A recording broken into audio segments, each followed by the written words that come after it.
iyo usa neza ukamenya no gufata umugabo wawe neza biba byiza kurushaho kuko n'ubundi uramutse ucupiye yajya kureba wa wundi usa neza kandi ubyiteguye ngo afata umugabo neza gute wumva uzafata umugabo neza gute kumuha keya nyine bisanzwe keya bwoko ki ukamuha neza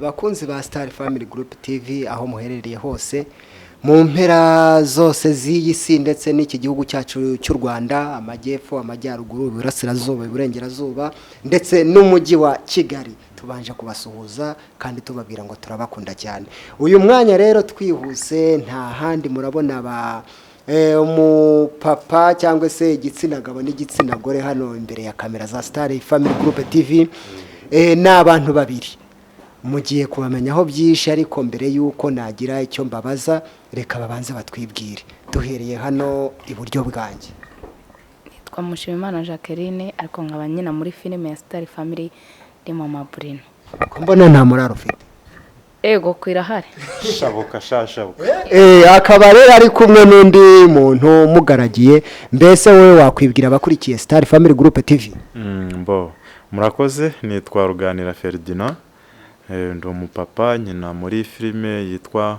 Mweru na Muhima ni kuri channel ya Star Family Group niho nyina ndi Papa Teta murakoze cyane ntabwo ari ubwa mbere nge mbabonye ariko rubanda rudukurikiye rurashaka kubamenyaho byinshi birambuye mbese Papa Teta akunda iki ni umusore ni muntu ki Papa Teta ntabwo ari umusore ni umupapa n'ubundi ndi papa Christian na Papa Christian urumva mfite umugore n'abana babiri ntabwo nkiri umusore ndi umupapa ntabwo madamu wawe ari uyu mwicaranye uyu nguyu nushaka kuzanyibasira muri filime ariko mu by'ukuri ntaho bihuriye n'ukuri turakinana ntabwo ari madamu ko nabonaga mu kanya mwarebanaga akana ko mu jisho Mama Bruno amakuru ni meza none se umugabo mwicaranye nta kintu mupanga nta kintu dupanga nuko iyo dukina muri filime dukina mwigarurira ko hari abadamu hano hanze batazi gufata abagabo neza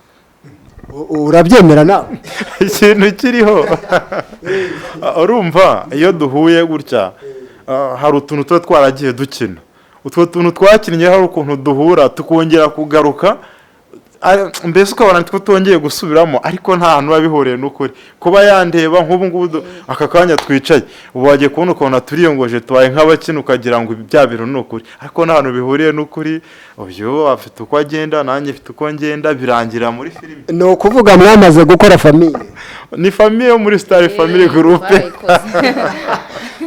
none se Mama Bruno tukumenyereye nka Mama Bruno umugore ugira amagambo menshi muri filime ya Mweru na Muhima mbese ubundi uri umumama uri muntu ki nge ndi umusista ntabwo ndi umumama ndi umukobwa nako none se ko wateze agatambaro neza wisanishije n'ababyeyi biti kuko nguko ndi kwakundi ngira ngo mubone ko nge na Papa Teta ari byo dupanga kuko ni shere wanjye muri filime ntagize ngo ugiye kubigira shere urumva wowe ntaca ariko abantu babakurikiye nabo ndibaza nabo barakuramo icyo bakwiriye gufata nta kintu mukoko mumbwira ubundi mujya guhura bwa mbere mwahuriye tujya guhura ubwa mbere twahuriye muri filime kuko barampamagaye wari inshuti yanjye ndaza baranyereka ibyo nkina ndakina niho nabasanze barimo tugenda turamenyerana birangira dusa nkaho tubyaye umuryango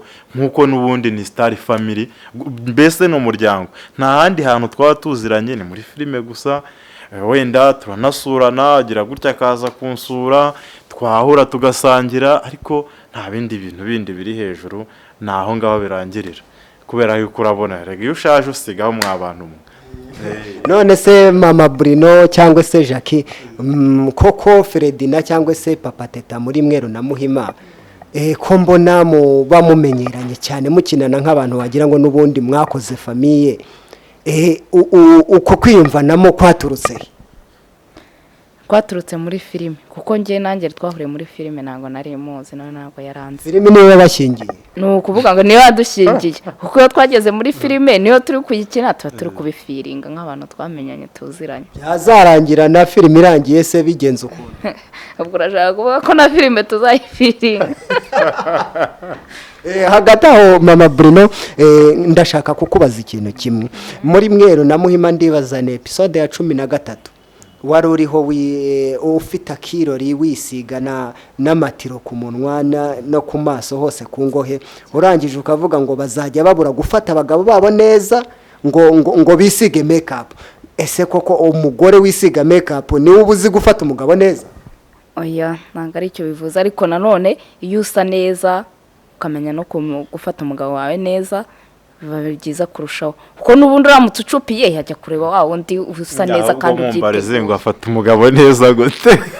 Oya dusubize rwose oya aho ngaho mwamubajije biri imbere mu buzima aba bafite barabizi njye ntabwo ndamugira ariko wenda nanjye nzabimenya.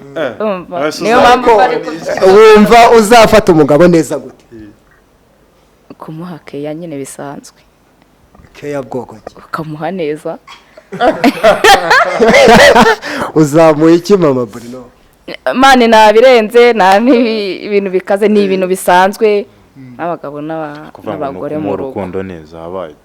Oya urukundo dusanzwe turufite. Kwa kwakunda ujye mu rukundo neza ariko. Nyine dusanzwe turufite. Aha sinzi mama Bruno nta kintu dukoze da. aha nge narebye hirya no hino gusa ikintu kimwe nishimiye cyo ndabona umubano mufitanye cyangwa se kwiyumvanamo na filimi mukina hari role nini bifasha kugira ngo message yanyu ibashe kugera ku banyarwanda n'ukuri Imana igibaha umugisha. Gusa ikindi navuga mama Bruno ahari keshi nakubonye nakurikiranye filimi ukinamo mbona ukina uri umugore usanzwe ugira utuntu two tugambo hari naho bakwirutseho bagutera inkweto mama Teta ari umugore wa papa Teta. Mbese amagambo yo muri filimi Mweru na Muhima tubona ugenda ugira aragukurikirana no mu buzima busanzwe uri umunyamagambo? Wapi mu buzima busanzwe sinavuga ahubwo ariko ndi muri filime ari amagambo mbafite mba ndi kugenda ashakisha amakuru.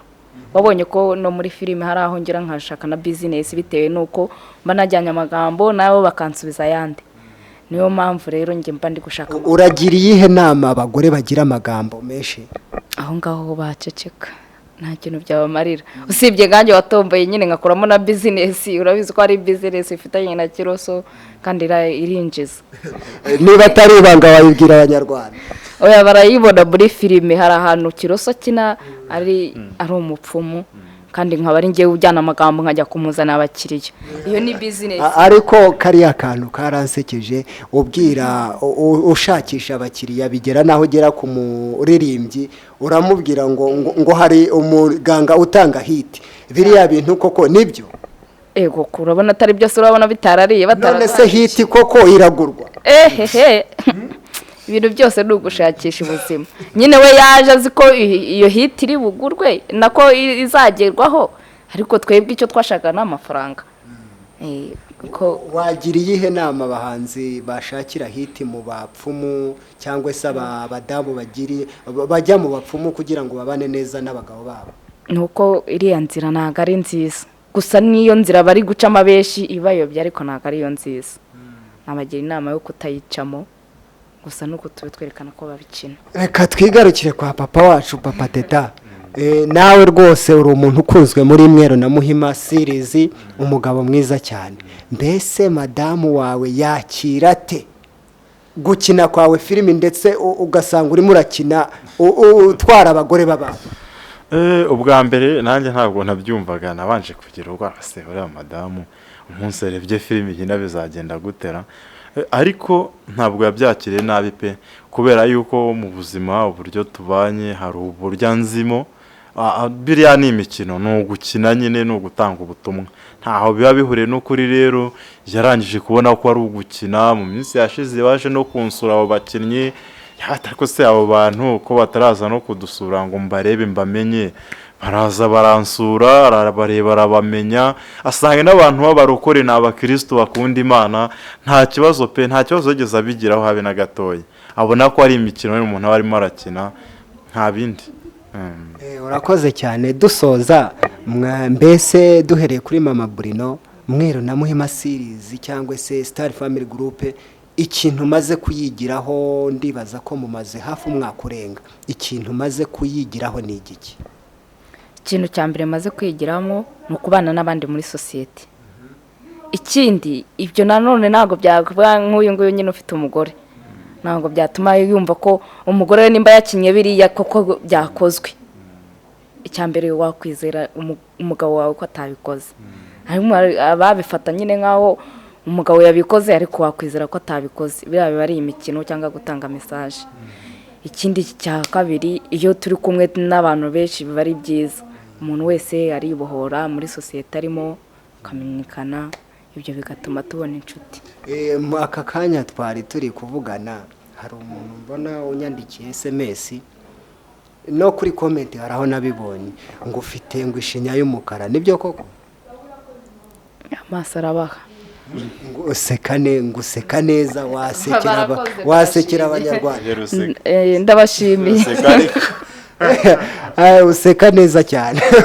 Twagarutse hakurya hano Fredina wabwira iki abakurikira Mweru na Muhima series cyangwa se ikintu maze kungukiramo n'icyo maze gukuramo n'icyo wakwifuriza umuntu ukubonye bwa mbere yumvise Mweru na Muhima iryo jambo uyu mwanya wamubwira iki?